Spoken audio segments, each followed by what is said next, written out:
கொடிமரத்தை ஏன் வழிபடுறோம்? அதோட நன்மைகள் என்ன? இந்த வான மண்டலத்தில் ஒவ்வொரு கோயிலையும் கோபுரம் இருக்குது இல்லையா, அந்த கோபுரம் வழியாக, கோபுரத்தின் வழியாக, கோபுர கலசத்தின் வழியாக வான மண்டலத்தில் பிரபஞ்சத்தில் இருக்கக்கூடிய நன்மையான கதிர்வீச்சுக்கள் அந்த விக்கிரகத்தால் ஈர்க்கப்பட்டு அந்த விக்கிரகத்துக்கு அருகில் போகும்பொழுது நமக்கு வார்க்கப்படுது அப்படிங்கிறது உண்மை. அதே மாதிரி விக்கிரகத்தில் ஈர்க்கப்படுகிற அந்த உண்மையான சக்தி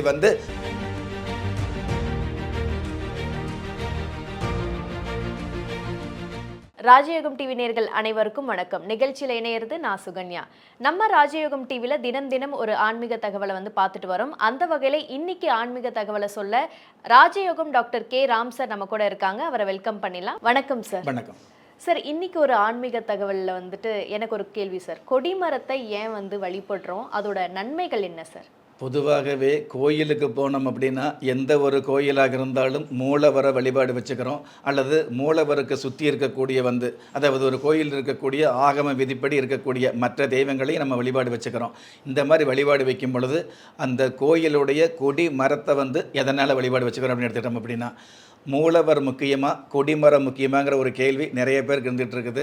பொதுவாகவே அதாவது மூலவர் சம்மந்தப்பட்ட விஷயங்களை, விக்கிரக சம்மந்தப்பட்ட விஷயங்களை வழிபாடு பண்ணுறதுல என்ன சிறப்புன்னு கேட்டிங்கன்னா, அந்த மூலவர் சன்னதி இருக்கக்கூடிய அந்த இடத்துல பார்த்தீங்க அப்படின்னா வானத்தில் இருக்கக்கூடிய கதிர்வீச்சுக்கள், நன்மையான கதிர்வீச்சுக்களை உண்மையாக இழுத்து கொடுக்கக்கூடிய மாபெரும் அமைப்பு இந்த கருங்கல் என்று சொல்லக்கூடிய விக்கிரகத்துக்கு நிச்சயமாக இருக்குது அப்படிங்கிறது உண்மையான விஷயம். அது கருங்கல்லாகவே இருந்தால் கூட அதற்கு பாலாபிஷேகம், தேனாபிஷேகம், பஞ்சாமிர்தாபிஷேகம் எதனால் பண்ணுறோம் அப்படின்னா அதற்கு மிகப்பெரிய அமைப்புகள் வந்துட்டு இருக்குது.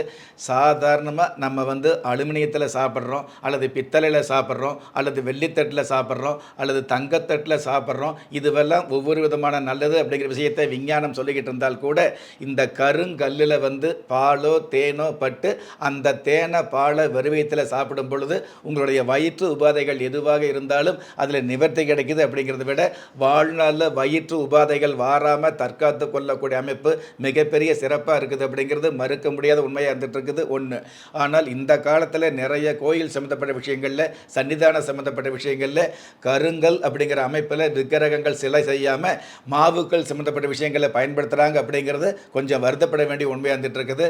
அதனால தான் அந்த காலத்து பழங்காலத்து கோயிலுக்கு போயிட்டு வாங்க, பழங்காலத்து கோயிலில் நமஸ்காரம் பண்ணுங்கிற விஷயத்தை பெரியவங்க சொல்லி வச்சுக்கிறாங்க. அந்த காலத்து கோயில் எதுவாக இருந்தாலும் கண்டிப்பாக அங்கே இருக்கக்கூடிய மூலவர் சிலைகள் எதுவாக இருந்தாலும் அது கருங்கல்லால் செதுக்கப்பட்டது அப்படிங்கிறது மறுக்க முடியாத உண்மையாக இருந்துட்டு இருக்குது. அது மனித குலத்துக்கு மாபெரும் நன்மையாக இருந்துட்டு இருக்குது. அந்த கருங்கல் சம்பந்தப்பட்ட விக்கிரகத்தில் நாம் பக்கத்தில் நின்று வழிபாடு பண்ணும் பொழுது கண்டிப்பாக அந்த கருங்கல் சம்பந்தப்பட்ட அந்த விக்கிரகத்திலிருந்து நம்மளுடைய ராசிக்கு, நம்மளுடைய பிறந்த தேதிக்கு, நம்மளுடைய பிறந்த ஜாதகத்தில் இருக்கக்கூடிய ஒரு சில யோகங்கள் உங்களுக்கு பிளவுபடாமல் கிடைக்கக்கூடிய அல்லது சேதாரம் இல்லாமல் கிடைக்கக்கூடிய வாய்ப்புகளை நிச்சயமாக கொடுக்குது. மனசில் பொறுமை என்ற விஷயத்தையும் அருமையாக கொடுக்குது. அப்படிங்கிறது ஆகம உண்மையாக இருந்துட்டு இருக்குது.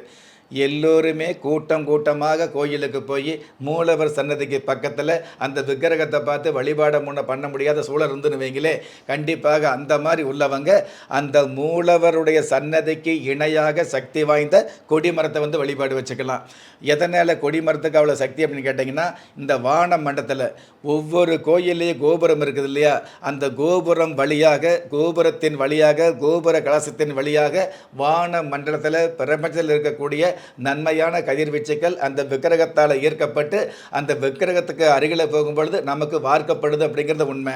அதே மாதிரி விக்கிரகத்தில் ஈர்க்கப்படுகிற அந்த உண்மையான சக்தி கொடிமரத்தில் இருந்துட்டு இருக்குது. அப்படிங்கிறது எந்த ஒரு கோயிலாக இருந்தாலும் அந்த கோயில் இருக்கக்கூடிய கோபுர கலசத்திற்கும் அந்த கோபுர கலசத்துக்கு கீழே இருக்கக்கூடிய மூலவர் சன்னதிக்கும் அந்த மூலவர் சன்னதியிலிருந்து இருக்கக்கூடிய இந்த கொடிமரத்திற்கும் மிகப்பெரிய தொடர்பு இருக்குது. அப்படிங்கிறது உண்மையான விஷயம். எந்த ஒரு செம்பு கப்பையோ அல்லது ஈபி சம்பந்தப்பட்ட மின்சார வசதியோ இல்லாமல் மிகப்பெரிய எளிமையாக பிரபஞ்சம் நமக்கு கொடுக்கக்கூடிய அமைப்புகளை கொடுத்துக்கிட்டு இருக்குது. அப்படிங்கிறது மறுக்க முடியாத உண்மையாக இருந்துட்டு இருக்குது.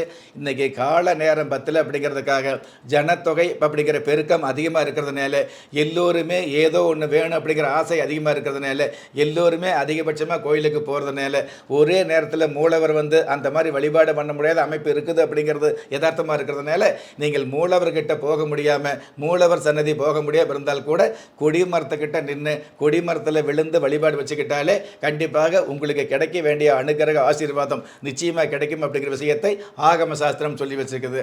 ஆக மூலவர் சன்னதியை எந்த மாதிரி வழிபாடு வச்சுக்கிறீங்களோ அதற்கு இணையான மிகப்பெரிய அமைப்பு இந்த கொடிமரத்தில் கிடைக்குது அப்படிங்கிறது மறுக்க முடியாத உண்மையாக இருந்துட்டு இருக்குது. ஆக கொடிமரம் சம்மந்தப்பட்ட விஷயங்களில் எந்த கோயிலில் எந்த சன்னதியில் எந்த மூலவரை நீங்கள் வழிபாடு வச்சுக்கிட்டாலும் திரும்பி வரும்பொழுது கொடிமரத்துக்கிட்ட தான் விழுந்து கும்பிடணுங்கிற விஷயத்தை ஆகம விதியை வச்சுருப்பாங்க.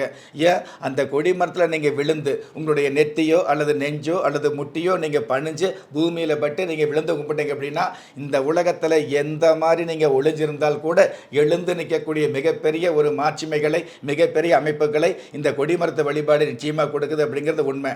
நான் முன்னாடியே சொன்ன மாதிரி கோயில் கோபுரத்திற்கும் மூலவர் சன்னதிக்கும் கொடிமரத்துக்கும் சம்மந்தம் உண்டுன்னு சொன்னோம் இல்லையா?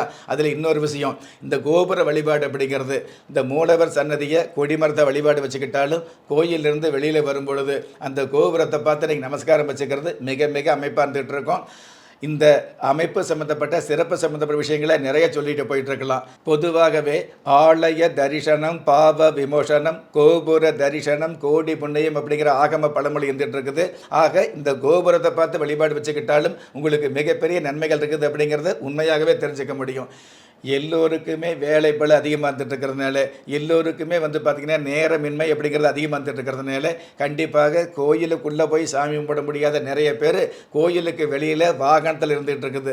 அதாவது 2 சக்கர வாகனத்தில் இருந்துக்கிட்டு சாமியை பார்த்து வணக்கம் சொல்ல நமஸ்காரம் பண்ண கூட நேரம் இல்லாமல் ஒரு சலீட் வச்சுட்டு போகக்கூடிய அளவுக்கு இன்றைக்கி காலம் வந்துட்டு இருக்குது. அதையும் நம்ம மறுக்க முடியாது. எது எப்படி இருந்தாலும் கோயிலுக்கு வெளியில் நின்று சுவாமியை பார்த்து ஒரு நமஸ்காரம் வச்சுட்டு மட்டும் போகாமல் அதே மாதிரி சாமிக்கு மேலே இருக்கக்கூடிய அந்த கோபுர கலசத்தை பார்த்து நீங்கள் நமஸ்காரம் வச்சுக்கிட்டீங்க அப்படின்னா இந்த உலகத்தில் கண்டிப்பாக உங்களுக்குன்னு விதிக்கப்பட்ட நன்மைகளை உண்மையாக சந்திக்க முடியுங்கிற விஷயத்தை உங்களுடைய வாழ்நாளில் நீங்கள் தொடர்ந்து தெரிஞ்சுக்க முடியும். சார், கொடிமரத்தை ஏன் வழிபடுறோம் அப்படிங்கிறத சொன்னீங்க சார். சில பேர்த்துக்கு டவுட் இருக்கும் சார், கீழே விழுந்து கும்பிடுறது எந்த திசையிலேருந்து விழுந்து கும்பிட்டா நல்லது, எந்த திசையில் விழுந்து கும்பிடக்கூடாது அப்படின்னு ஒரு கேள்வி இருக்கும். இல்லை, கொடிமரத்தை விழுந்து பணிஞ்சு நமஸ்காரம் செய்யும் பொழுது நம்ம கிழக்கு பார்த்து நமஸ்காரம் செய்கிறது மிக மிக சிறப்பாக இருந்துகிட்ருக்கோம். அல்லது வடக்கு பார்த்து நமஸ்காரம் பண்ணுவதும் சிறப்பாக இருந்துகிட்ருக்கோம். ஒரு சில கோயில்களில் இந்த கொடிமரத்துக்கு இப்படித்தான் வழிபாடு வச்சுக்கணும், இப்படித்தான் வணங்கணுங்கிற விஷயத்தை விதியாக வச்சுருப்பாங்க. அப்படி இருக்கும்போது அந்த கோயிலுக்கு தகுந்த மாதிரி நீங்கள் மாற்றிக்க முடியும். கொடிமரத்தை பொறுத்தளவுக்கு நீங்கள் யதார்த்தமாக கும்பிடக்கூடிய யதார்த்தமாக வழிபாடு வச்சக்கூடிய விஷயத்தில் கொஞ்சம் மாறுபட்டு இருந்தால் கூட கண்டிப்பாக சுவாமி உங்களை அரவணைக்கும், உங்களை காப்பாற்றும் அப்படிங்கிற உறுதியாக இருந்துட்டு இருக்கலாம். தெரிஞ்சோ தெரியாமலோ ஒரு சில தவறுகள் நடந்தால் கூட சுவாமி உங்களை கண்ணை குத்துறதில்லை, உங்களை காப்பாற்றக்கூடிய அமைப்பில் தான் இருந்துட்டு இருக்கிறாரு. அதனால தான் அவருக்கு பெயர் கடவுள் அப்படிங்கிற விஷயத்தை நமக்கு சாஸ்திரம் சொல்லி வச்சுருக்குது. அதனால் தாராளமாக நீங்கள் கொடிமரம் சம்மந்தப்பட்ட விஷயங்களை விழுந்து வணங்கி வழிபாடு பண்ணுவது. இந்த உலகத்தில் நாம் எவ்வளவு தான் உயர்ந்து இருந்தால் கூட தவழ்ந்து வந்த இந்த வாழ்க்கையில் நிமிர்ந்து நிற்கக்கூடிய மிகப்பெரிய தகுதியை கொடுக்கக்கூடியது இந்த கொடிமரத்து வழிபாடு அப்படிங்கிற விஷயத்தையும் நாம் தெரிஞ்சுக்கலாம். சார், இப்போ கொஞ்சம் காலத்துக்கு முன்னாடி இந்த பெண்கள் விழுந்து கும்பிடக்கூடாது அப்படிங்கிற ஒரு புரளிலாம் இருந்துச்சு சார், அது எந்த அளவுக்கு உண்மை? பொதுவாகவே பெண்கள் விழுந்து கும்பிடுறது அப்படிங்கிறது பெண்களுடைய நெத்தி இந்த பூமியில் படுற மாதிரி மண்டி போட்டு நமஸ்காரம் வச்சுக்கிறது சிறப்பாக இருந்துகிட்டு இருக்கும். நெட்டை நெடுக்க நம்ம பூமியில் விழுந்து வழிபாடு வச்சுக்கிறது அப்படிங்கிறது பெண்களுக்கு உகந்ததாக சாஸ்திரம் சொல்லி வைக்கல. ஆனால் அதே பெண்கள் முட்டி போட்டு மண்டியிட்டு உங்களுடைய நெத்தி போட்டு நெத்தி அப்படிங்கிறது பூமியில் படுற மாதிரி விழுந்து நமஸ்காரம் வச்சுக்கிறது மிக மிக நல்லது அப்படிங்கிற விஷயத்தை ஆகம சாஸ்திரம் சொல்லி வச்சிருக்கு. Super sir. ஸோ இன்னைக்கு கொடிமரத்தினுடைய சிறப்பு எப்படின்னு சொன்னீங்க, எந்த திசையில் விழுந்து கும்பிட்டா நல்லதுன்னு சொன்னீங்க, பெண்கள் விழுந்து கும்பிடலாமா வேணாமா அப்படிங்கிற ஒரு தெளிவான விளக்கத்தை கொடுத்ததுக்கு நன்றி சார். நன்றி. என்ன நேயர்களே, இந்த நிகழ்ச்சி ரொம்பவே பயனுள்ளதாக அமைஞ்சிருக்கும்னு நினைக்கிறேன். இந்த நிகழ்ச்சியை பார்க்குற உங்களில் நிறைய பேர்த்துக்கு தன்னுடைய சொந்த ஜாதகத்தை பார்க்கணும் அப்படிங்கிற விருப்பம் இருக்கும். அப்படி விருப்பம் இருக்கிறவங்க கீழே ஸ்க்ராலில் போயிட்டு இருக்கிற நம்பருக்கு கால் பண்ணி அப்பாயின்மெண்ட்டை ஃபிக்ஸ் பண்ணிக்கலாம். இந்த number only for the appointment. நிறைய பேர் இலவச ஆலோசனைக்காக முயற்சி பண்ணுறீங்க. ஆனால் இந்த இலவச ஆலோசனைங்கிறது எல்லாத்துக்கும் சாத்தியப்படாது அப்படிங்கிறத நீங்கள் புரிஞ்சுக்கணும். மற்றபடி இந்த ஆன்மீகம் சார்ந்த தகவலை நீங்கள் இலவசமாக தெரிஞ்சுக்கணும் அப்படின்னு நீங்கள் நினச்சிங்கன்னா நம்ம ராஜயோகம் டிவியை சப்ஸ்கிரைப் பண்ணுங்கள், ஃபாலோ பண்ணுங்கள். கண்டிப்பாக அந்த பெல் பட்டனை ப்ரெஸ் பண்ண மறந்துடாதீங்க.